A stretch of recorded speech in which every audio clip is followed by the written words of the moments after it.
Students, आगे की पंक्तियाँ देखते हैं।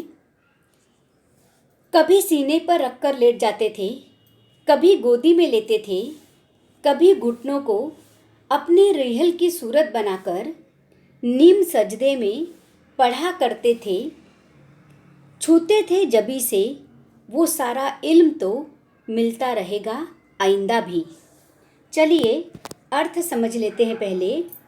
सीना का अर्थ होता है छाती, रिहल अर्थात बुक स्टैंड जिस पर बड़े ग्रंथ रखकर पढ़े जाते हैं उसे कहा जाता है रिहल। निम सजदे अर्थात आधा माथा टेक कर। जबी का अर्थ होता है अपना माथा, इल्म का अर्थ है ज्ञान और आइंदा का अर्थ है भविष्य में भी। तो कवि यहाँ पर कहते हैं कि किताबों से हमारा संपर्क हुआ करता था। कभी हम किताबों को अपने सीने पर रखकर, छाती पर रखकर लेट जाते थे। पढ़ते पढ़ते बुक पढ़ रहे होते थे सोते सोते, और सीने पर रखे ही हम सो जाया करते थे, लेट जाते थे।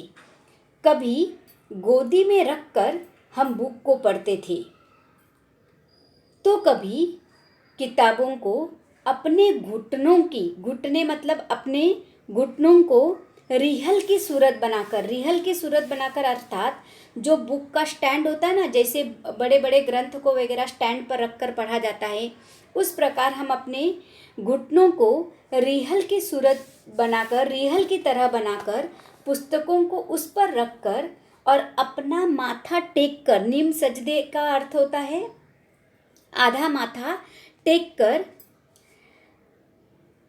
हम बुक को पढ़ा करते थे और उसे माथे से लगाते थे, क्योंकि हमें मालूम था ऐसा करने से भविष्य में उससे भी ज्ञान प्राप्त होगा।